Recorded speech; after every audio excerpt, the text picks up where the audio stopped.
know that Igbo people had a way of counting number that is quite different from the way we count now? Stick with me in this video if you want to know. Click on the follow button, share, subscribe, like. You understand? Do whatever you're supposed to do. Let me teach you all the so I'm going to teach you what 20, 30, 40, 50 is called in Igbo language, olden way of counting numbers.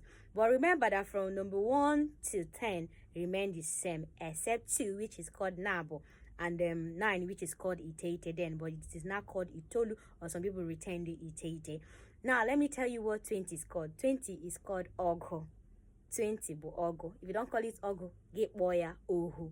20 bu ohu. Now 30 is ogo na iri. Ogo na iri. 40 is ogo nabo. Ogo nabo. Why 50 is ogo nabo na iri. I hope this was helpful. Follow. Give me my thank you in the comment section. Got it.